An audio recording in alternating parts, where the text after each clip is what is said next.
then we move on. And now we come to the part that I honestly have to say I always like prize ceremonies. And I always like winners, I must admit that. And today we're actually going to have some winners here. And I will not be the one presenting it. There has been a competition that is yearly. And it's done all over the world. And it's been existing since 2008. And camps has been, and it's called Social Innovation Camps. And to present a little bit more about social innovation camps and the winners, we are so lucky to have with us Fredrik Syversen. He's the director of industry development in IKT Norge. So Fredrik, please come up.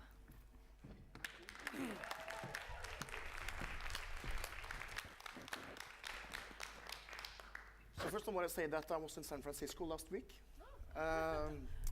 Together with a Crown Prince couple. I just want to say that you did a marvelous job for the Norwegian business side, so thank you.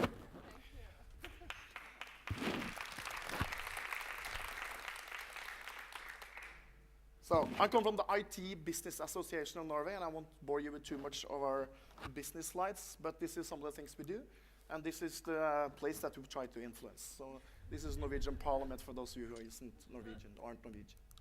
So let's see. This is a slide, it's 3 years old. It's from Vivian Redding, which is no longer the Commissioner for Information Society, but I think the words that is there is still ringing very much true. Up here in Norway, we are very lucky. We don't feel the pressure that other people in Europe do, and I think that is somewhat hurting to the innovation that we need to do in our country as well. But luckily, there is some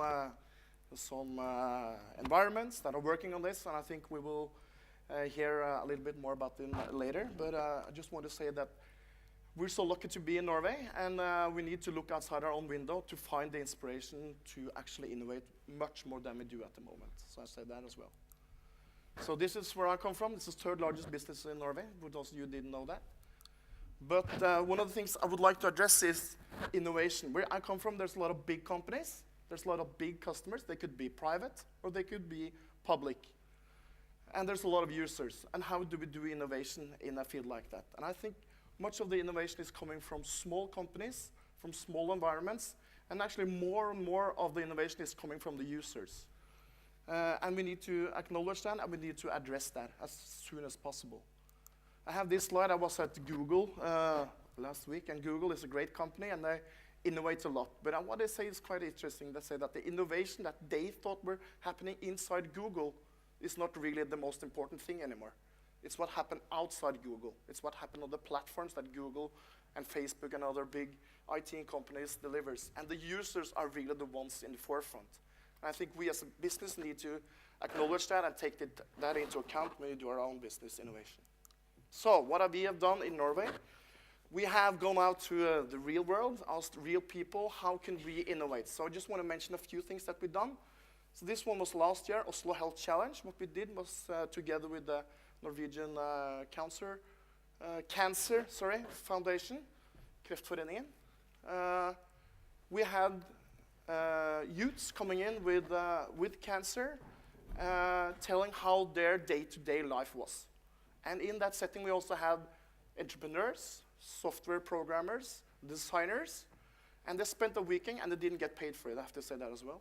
And they did, and spent a weekend together, and they came up with like 5 amazing applications, apps, web solutions that was actually worthwhile and was really addressing the day-to-day problems that these young cancer patients had.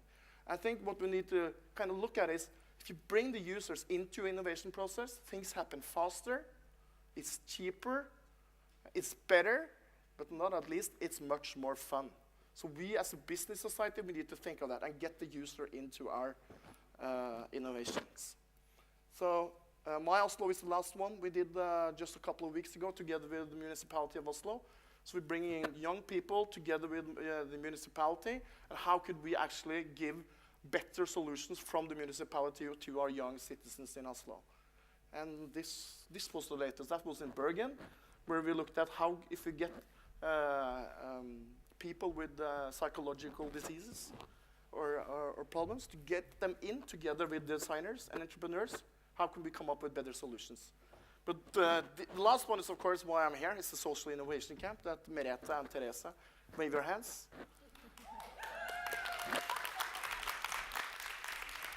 Are running in Norway, and it's something that came out of UK a couple of years ago. How can we use kind of the entrepreneurship to actually build solutions that has a social impact? Is that quite about right? Yeah. Seems quite right.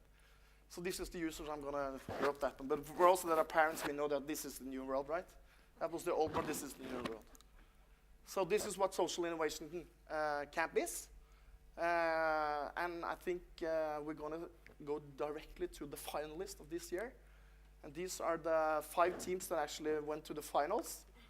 I wouldn't say which one won, because that's the next slide, so I won't do that one. But Kono was also in My Oslo. It's a solution that wants to create a platform where you can actually learn after school, or anyway, anytime you like. Bringing good teachers to get with students outside school. And I think, Kono, are you here? And they need some funding, by the way. Talk to me later, yeah? Midgard, are you here as well? Yeah, he's there. That's the kind of sustainable gamification, so using game technology to educate people to how to choose right in life, at least when it comes to the sustainable side. I wouldn't say the moral side, right? That's okay. Fashion, I guess, would be interesting for you at HM. But this, I think, is an application. Are you here as well? No? Yeah, she's up there. That actually makes people choose the right design and fashion. Is that correct? Environmental friendly?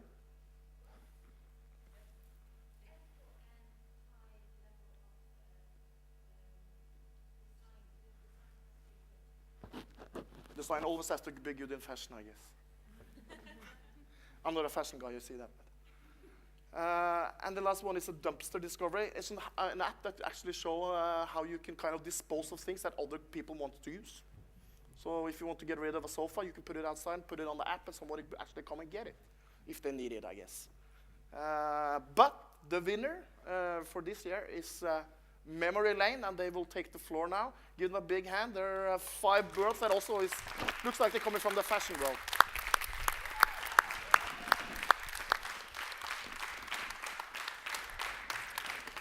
I just want to say one thing before I leave, is that I was at an innovation conference, and some guy told me the ABC of entrepreneurship. You know what that is? ABC of entrepreneurship, anyone? Always be cool. Floor is yours. Thank you.